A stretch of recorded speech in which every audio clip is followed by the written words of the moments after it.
Ini kelihatannya tebu hijau yang buat es tebu itu ya. Lubangnya itu sebelah mana ya? Bolongannya itu ya. Ini gundukan-gundukan seperti ini namanya Istana Rayap. Pohon besar berbuah kecil itu namanya beringin. Sedangkan pohon kecil berbuah besar itu namanya semangka. Nah itu. Mbah, ini ada kayaknya di sini itu ada angin, Mbah. Angin beda gitu Mbah rasanya ini, Mbah. Ini anginnya itu kehangat-hangatan ini. Nah, ini dari arah sini kelihatannya ini, Mbak. Apa ini, Mbak? Nah, ini semacam apa, Mbak ya? Ini mungkin pusaka mungkin ya. Jadi masih berbalut tanah, ini banyak tanahnya ini. Guys, jangan lupa like, subscribe, dan komen ya kan.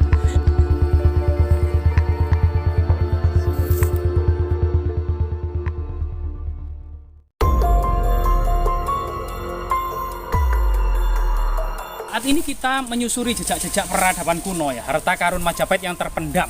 Di sini kita berada di tengah kebun tebu, ada sebuah punden yang sangat misterius. Diduga di bawah punden tersebut itu tercengkram candi yang sangat besar atau diduga bangunan suci yang dicengkram pohon asam raksasa. Di sini kita coba menelisik jejak-jejak artefaktual dan struktural yang ada. Pohon tebu di sini itu masih hijau ya, berbeda dengan di Mojokerto bagian selatan. Kebanyakan tebu-tebu itu sudah berwarna variasi baru, yaitu tebu yang berwarna merah.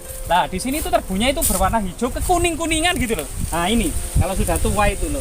Nah, ini apakah ini kelihatannya tebu hijau yang buat es tebu itu ya, kemungkinan ya ini buat es tebu kemungkinan ya, karena warnanya itu tebu hijau ini ya. Ini. Iya. Di sini memang itu kita masih masih sangat berhubungan dengan peradaban Majapahit, yaitu di Dusun Tanjung, Desa Canggu, Kecamatan Jetis, Kabupaten Mojokerto, Jawa Timur. Masyarakatnya ini adalah merupakan masyarakat Kabupaten Mojokerto yang masih di dalam hatinya itu memiliki jiwa Majapahit, the soul of Majapahit. Bahkan punden-punden keramat itu masih diuri-uri. Ada beberapa perdupaan atau wewangian gitu ya, serta beberapa persajian yang kita lihat di punden-punden itu masih diuri-uri.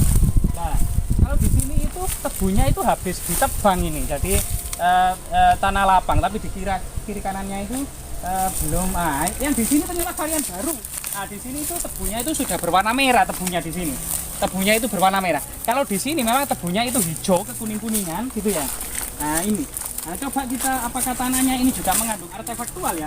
Kita juga telisik ya, karena memang ini tanahnya ini berwarna kehitaman ini.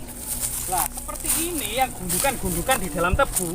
Nah, ini namanya warna tanahnya warna hitam. Nah, hitam ini artinya tanahnya di sini memang subur.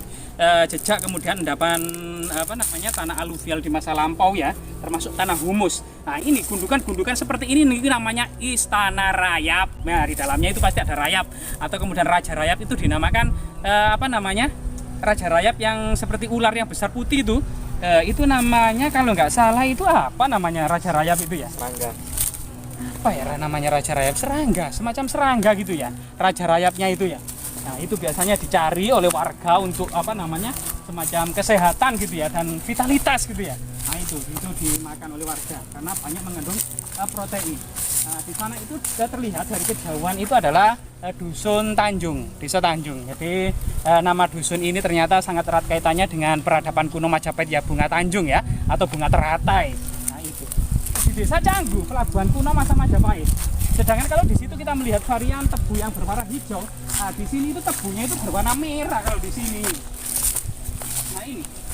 Nah, tebu di sini itu berwarna merah ya. Nah, kemerah-merahan. Nah, ini warna merah. Ini varian baru seperti yang ditanam di bagian selatan dari Kabupaten Mojokerto. Ini varian baru ini. Katanya sih lebih tahan dari penyakit. Nah, ini varian baru tebu yang berwarna merah ini. Ya memang kita tidak bisa dipungkiri selama masa ekspansi kolonialisme gitu ya.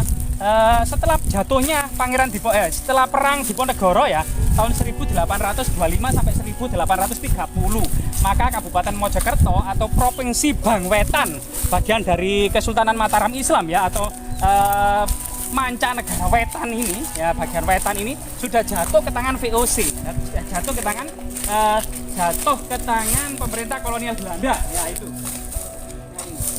Sebenarnya rayap yang kecil ya bisa membuat istana-istana sebesar ini ya. Bagi perbandingan tubuh rayap dengan rumah rayap, tentu ini seperti gedung-gedung pencakar langit ya bagi rayap.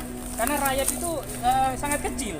Ini rumahnya lubangnya itu sebelah mana ya, bolongannya itu ya. Nah, kita juga tidak tahu. Rayap pinter sekali kalau menyembunyikan bolongan atau lubang. Kemungkinan juga mengantisipasi adanya predator yang makan rayap atau ratu rayap. Nah, ini pohon beringin sedang berbuah ini, Mbak. Nah, ini pohon beringin sedang berbuah ini, Mbak. Nah, pohon beringin sedang berbuah lebat ini. Nah, ini buahnya itu merentil kayak gini. Ya, dalam filosofi Jawa itu ada seorang begawan itu menanyakan kepada muridnya, apa pohon yang sangat besar tapi buahnya kecil, ada yang pohon sangat kecil tapi buahnya besar. Nah, itu kemudian murid tersebut bertanya, apa guru gitu. Pohon besar berbuah kecil itu namanya beringin, sedangkan pohon kecil berbuah besar itu namanya semangka. Nah, itu. Nah, di sini ada kemudian sebuah punden yang sangat keramat ya. Nah, ini masyarakat rahayu. Tempat kita kelilingi ya. Nah, ini apa ini, Mbah? Ini kayak jamur ini, Mbah. Nah, ini jamur ini. Jamur apa ini ya? Ya ini, atasnya berwarna coklat, baliknya itu berwarna putih. Nah, coklat sama putih. Ini jamur, nggak tahu nih di akar-akar pelapukan. Nah, ini pohon asam raksasa itu kemudian dililit oleh pohon beringin. Nah, akar-akarnya itu menjuntai. Di sini kemudian jejak-jejak artefaktual. Coba kita lihat ya, apakah ada temuan bata kuno. Diduga di sini memang jejak bangunan candi pada masa kuno, kemudian tertimbun serta ditumbuhi pada dicengkram akar raksasa ini ya. Nah, ini dicekar akar raksasa ini. Coba kita hormati dulu sebagaimana masyarakat desa saat ini juga hal-hal seperti ini itu masih menghormati atau kita wasul ya. Al-Fatihah.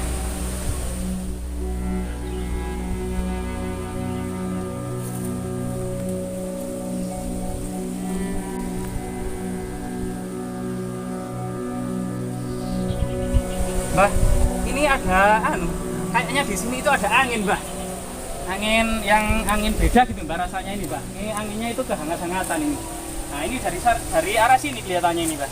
Apa ini, Mbah? Nah, ini semacam apa, Mbah ya? Ini mungkin pusaka mungkin ya. Jadi masih berbalut tanah, ini banyak tanahnya ini. Nah, ini memang konon katanya memang di punden ini memang namanya punden Mbah Melati gitu ya. Kemungkinan memang kita tidak sengaja, kebetulan kita ya dikasih pusaka, mungkin pusaka melati gitu ya, pusaka melati. Nah, seperti ini, tapi ini dari Kuningan sama tembaga. Kemungkinan juga ini kuno atau yang lainnya kita juga tidak tahu ya. Terutama pohon asam raksasa loh, ini sebesar ini loh. Akar-akarnya itu ya melilit-lilit, menjuntai-juntai, melekuk-lekuk seperti katedral yang ada di Eropa ini. Luar biasa sekali ini akar-akarnya ini. Nah, diduga memang ada bangunan suci yang ada di dalamnya yang sudah tercengkram akar-akar pohon asam raksasa ini.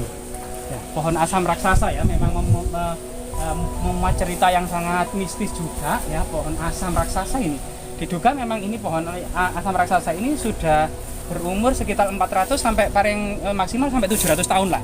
Mungkin masa-masa akhir Majapahit atau mungkin sebelum pertengahan Majapahit ya, diduga masa Majapahit juga sudah ada ya pohon asam ini ya, itu. Karena memang dengan akar seperti ini dan batang-batang yang menjuntai seperti ini, pohon asam ini memang ratusan tahun. Nah, daunnya seperti ini. Biasanya memang atau disebut juga sinom, biasanya untuk jamu ya. Daun ini memang untuk jamu. Ya, semoga kemudian situs-situs seperti ini tetap lestari ya dan terawat. Selain kemudian di sisi lain ada nilai magis dan nilai sakralnya gitu ya.